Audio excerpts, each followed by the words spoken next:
Assalamualaikum warahmatullahi wabarakatuh.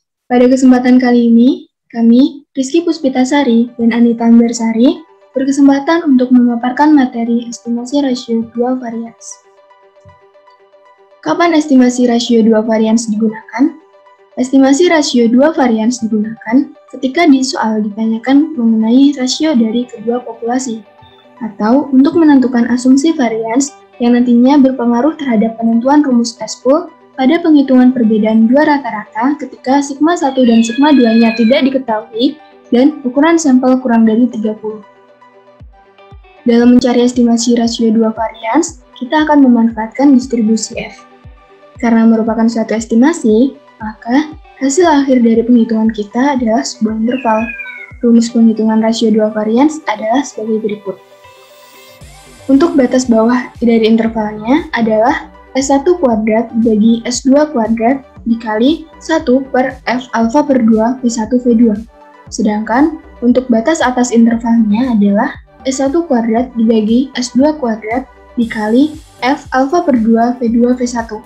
Dengan keterangan, S1 kuadrat merupakan varians dari sampel 1, S2 kuadrat merupakan varians dari sampel 2, V1 merupakan banyaknya sampel 1 dikurangi 1, dan V2 merupakan banyaknya sampel 2 dikurangi 1. Langsung saja ke contoh soal. Sebuah sampel data mengenai berat badan balita berjenis kelamin laki-laki dan perempuan dari suatu kabupaten disajikan dalam tabel berikut. Dengan menggunakan asumsi bahwa data tersebut berdistribusi normal, hitunglah 95% confidence interval untuk estimasi rasio varians kedua populasi tersebut. Berikut ini adalah datanya. Nah, karena di contoh soal ini ditanyakan mengenai rasio varians kedua populasi, maka untuk menjawabnya kita akan menggunakan rumus yang sudah disebutkan sebelumnya. Tapi, karena di soal tidak diketahui varians dari kedua sampel, maka langkah awal yang harus kita lakukan adalah mencari varians dari masing-masing sampel. Untuk lebih lengkapnya, cara mengerjakan dengan Excel akan dijelaskan oleh rekan saya, Rizky Puspitasari. Kepada Rizky, saya persilahkan.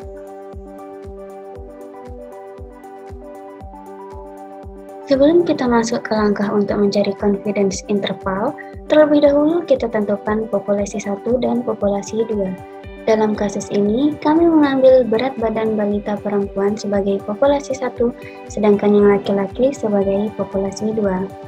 Setelah itu, kita mencari jumlah sampel dari kedua populasi menggunakan rumus count. Kita blok data yang ingin dihitung jumlahnya.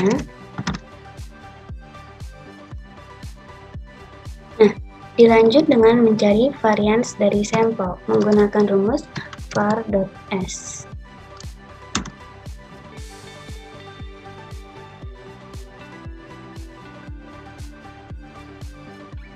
Kemudian kita menentukan derajat bebas dari masing-masing populasi. Rumusnya adalah jumlah sampel dikurangi 1. Nah, dalam soal diminta interval rasio dengan tingkat kepercayaannya itu adalah 95%. Alfa ini bisa kita peroleh dari 1 dikurangi tingkat kepercayaan didapat 0,05. Sekarang kita akan mencari nilai dari komponen yang diperlukan dalam rumus. Yang pertama kita akan menghitung Fisher dengan derajat bebasnya itu V1 V2 menggunakan rumus F.inv.rt. Probability-nya dibagi 2, V1, V2. Rumus yang sama, F.inv.rt. Probability-nya dibagi 2, tapi di sini V2 lanjut dengan V1. Dan yang ketiga, kita akan menghitung rasio varians.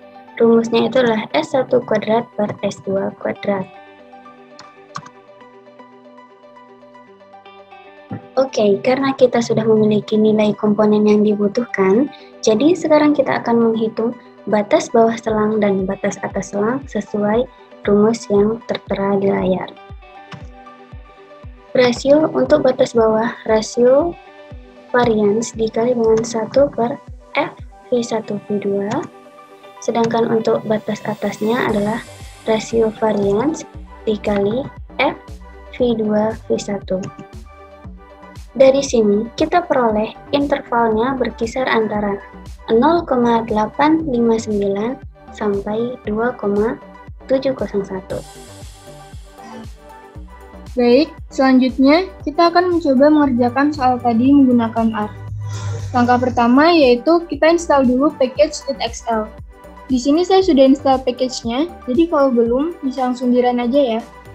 Setelah itu kita gunakan library dalam kurung readxl agar package-nya bisa digunakan. Kita run. Karena sekarang kita mau menggunakan data Excel, maka kita impor dulu data yang akan kita olah ke dalam R. Nah, tujuan dari install package tadi adalah agar data dari Excel kita itu bisa dibaca. Kita run. Setelah itu, kita view datanya untuk melihat variabel yang ada di dalam data. Kita run. Di sini ada variabel perempuan dan laki-laki. Untuk memudahkan, saya akan mengganti variabel perempuan dengan X dan variabel laki-laki dengan Y. Kita run. Langkah terakhir, untuk mengetahui estimasi rasio dua variansnya, kita akan menggunakan var.test. Karena tadi di Excel variabel pertama kita adalah balita perempuan dan variabel keduanya adalah balita laki-laki, maka urutannya adalah X, Y. Kita run. Nah, ini dia hasilnya. Untuk batas bawahnya adalah 0,8591985 dan batas atasnya adalah 2,7008921. Dari sini, terbukti bahwasannya hasil penghitungan menggunakan R sama dengan ketika kita menggunakan Excel. Nah, sekarang interpretasi dari rasio varians yang kita peroleh, baik menggunakan Excel maupun R, kurang lebih sebagai berikut. Dengan tingkat kepercayaan 95%, interval dari rasio berat badan balita berada pada rentang 0,859 sampai 2,701. Karena interval memuat angka 1, maka ada kemungkinan bahwa varians dari berat badan balita perempuan adalah sama dengan varians berat badan balita laki-laki. Berdasarkan hasil pengujian ini, untuk pengujian selanjutnya dengan data yang sama, bisa diasumsikan bahwa kedua populasi memiliki varians yang sama. Oke, sekiranya itu tadi pemaparan kami tentang mencari rasio varians menggunakan software Excel dan R. Kurang dan lebihnya kami mohon maaf, dan atas perhatiannya kami ucapkan terima kasih. Kami pamit, wassalamualaikum warahmatullahi wabarakatuh.